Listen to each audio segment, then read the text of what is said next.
amigo, mga amigo. Hello mga amigo. Hello. Maayong buntag. Maayong buntag. Nandito ulit kami sa ayudahan ng diesel, ayan o. Nakakuha na kami ng ayuda mga amigo. Ng amin na una na. Nandito na, nahakot na mga amigo, diesel. Usi container? Ayuda ng diesel. O dalawang kuan, bali dalawang tig-isang hakot yun sila mga amigo. Kinargahan ng tulo yung dalawang sirisan. O para sa ayuda. Ayun o. Marami kasi yung bangka. Pero kung kukunti kami dito, baka mas marami pa yung mapabigay sa amin. Pero bagaman at dalawang hakot lang, hindi kagaya nung nauna mga amigo.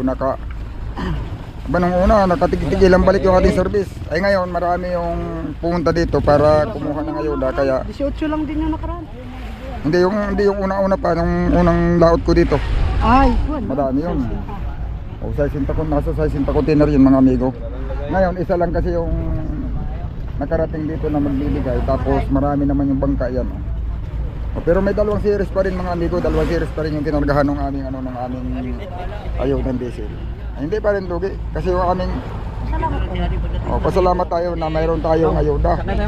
O, at least marami ang nabigyan. Gawa ng dami nakapila, nakukuha. Kami tapos na mga amigo, meron lang kaming hihilahin na nasira ayan o. Hihilahin namin mga amigo yan niya.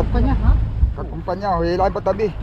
Pero hindi natin didiretso hihilahin lang natin doon sa pupuntahan natin buya.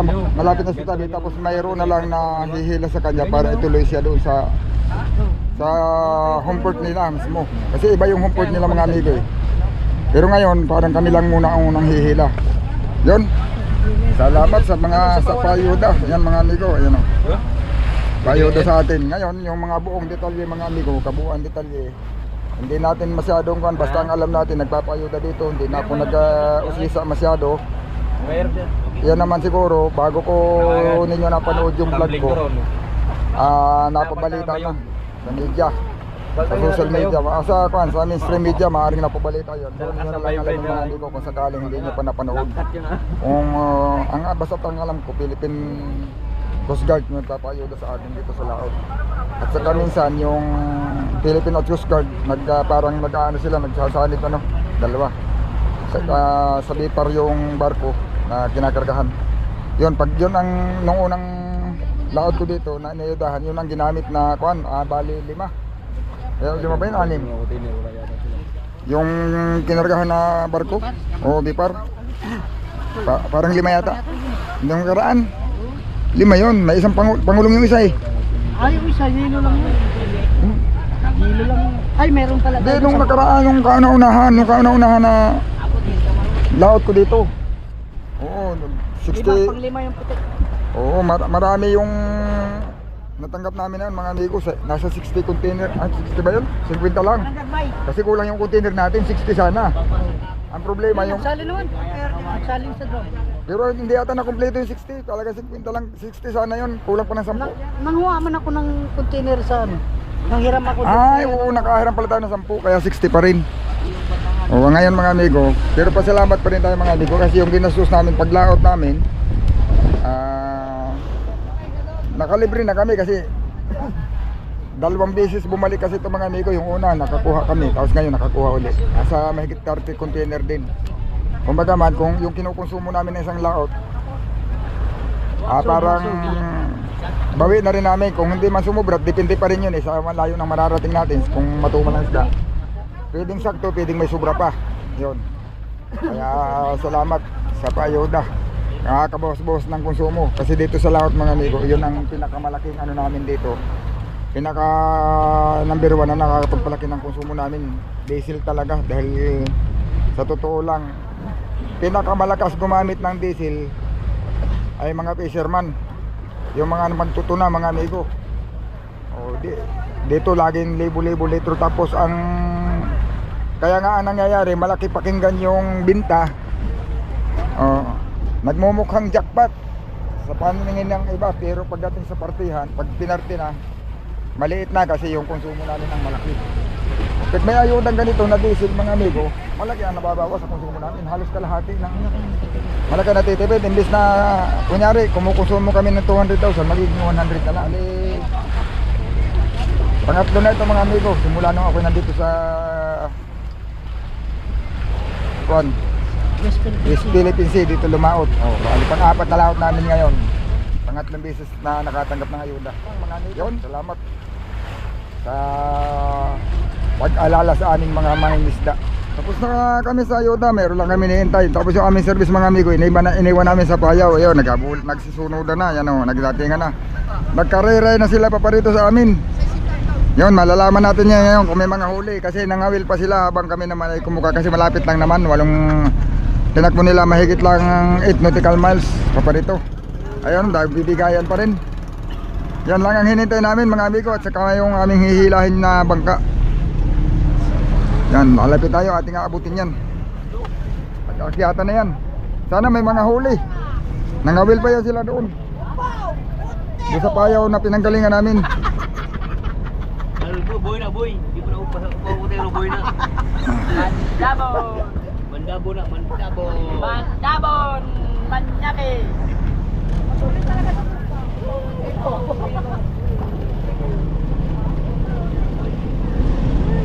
Kabilaan.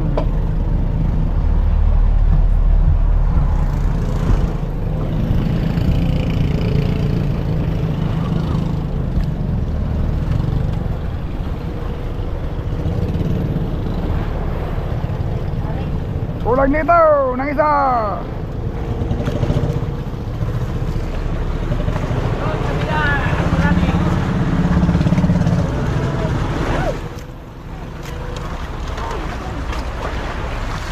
Uy, namatay. Agoy, imbis na una nahuli tuloy. Naunahan ka tuloy. Namatay man.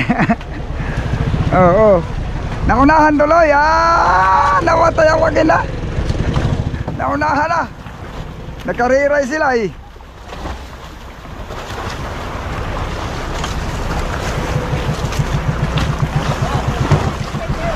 Okay, abot tayo.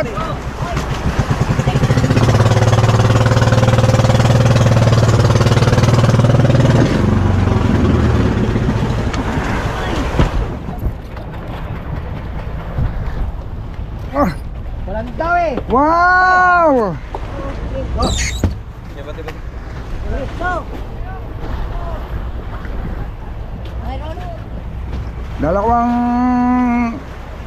Dalawang marang at saka isang tuna. Oo. Pero marang naputol, nawala ng sungo. Ang marang. Lamarang. Lamarang lang pala yun pag walang sungo. Oh. Kasi ito lang naman talaga winita namin. Oo. Ngayon magkakapaghanap na kami ng ibang payaw na dawi ang isda. Ha?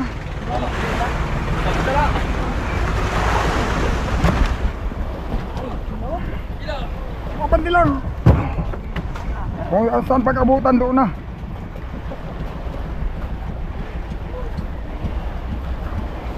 Nandiyan na.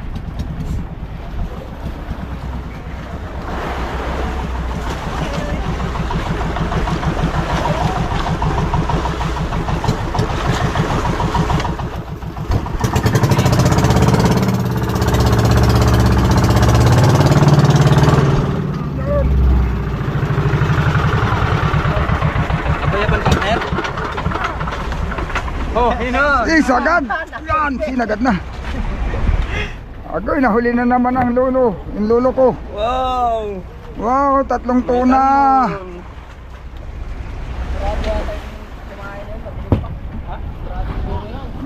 Yun, magyayelo lang ito mga amigo. Nakarating na yung ating service. Sisilid lang yung isda, tapos yelo. Ayun, hanap na kami ng... Hindi pa, bagong laot lang din yun. Hindi, hilahin natin. Oo.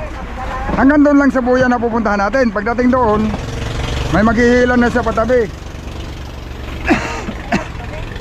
Oo. Ayan na mga amigo, maghihilo lang kami na isda at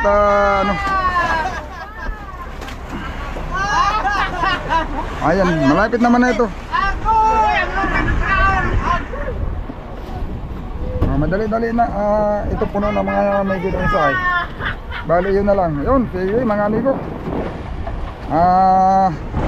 Salamat ulit sa payuda sa atin. Ito yung nag-ayuda sa amin. No? Yan, hahanap lang kami ng payaw na pwede namin pistuhan.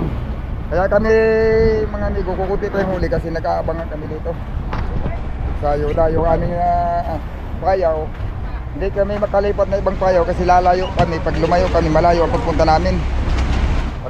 Kasi may lokasyon na silang pinag-usapan kung saan magkapanap-panagpuay. Ngayon, dahil nandyan malaya na kaming mamili kung saan payaw kami pupunta. Hahanapin na namin kung saan yung mas maraming mahuhuli kami. Ayun mga amigo.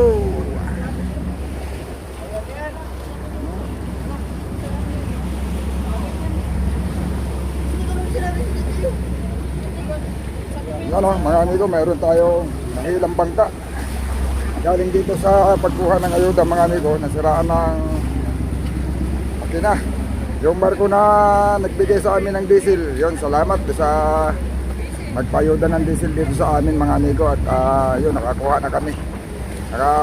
Kumbaga ba, yung laot namin ngayon, kung hindi man sumakto yung naibigay sa aming ayuda, at least kunti lang yung kulang para kumbaga man itong laot namin ngayon para nakalibre na kami ng diesel mga amigo gawa ng sa ayuda nga nila. Yun, ito pa yun yung nagbigay sa amin, nakaalis na mga amigo. Ang naiwan na lang dito, yan ang pinakahuling alis siguro ito, yung kung na yan yung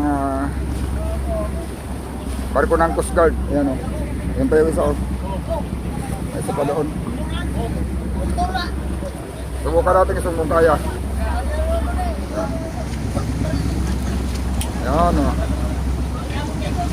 kasi ito yung na-rescue natin, yung ating hinilang bangka. Lahi na kami pa. Hindi man namin i-leader sa mga amigo sa tabihan, pero may sasalunan yan doon sa mas malapit na. May sasalunan siya kasi iba yung home port nila, iba yung home port namin. At saka isa pa, hindi pa naman talaga kami patabi. Hilahin namin hanggang doon sa siguro ang tabi yata parang 30 nautical miles na lang. Tapos mayroon ang hihila sa kanya pa siya magdidiretso pa uwi sa kanila. Pagaroon din sa kanila. Yun. Parang paalis na rin yung yung barko ng Coast Guard mga amigo. Yan. Dalawa yan. Dalawa yan. Ito yung isa. Ayun sa mahirap namin mga amigo. Malaka. Yung isa. Hindi natin makita kasi nakasintro eh.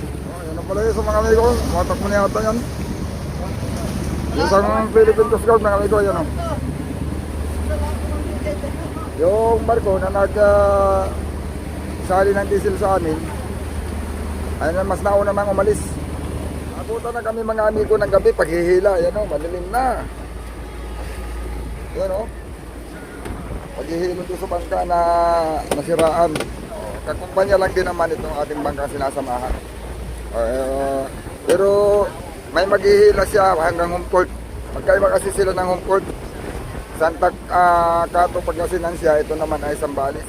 Gabi na mga amigo.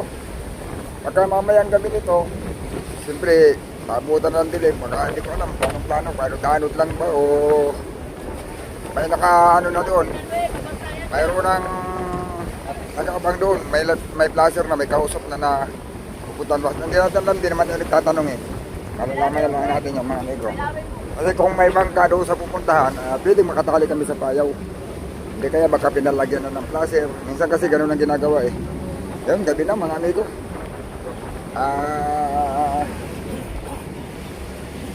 Sana doon sa ating mga dagat nandoon mga amigo, doon na kami makahuli ng marami kasi may balita naman na na nandito sa may bandang patabi pa, mas malapit sa tabi yung kaya ng isda.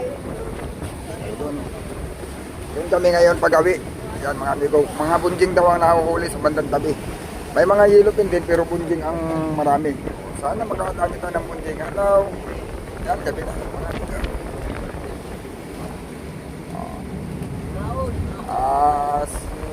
Mga dalang ulit tayo sa susunod natin video.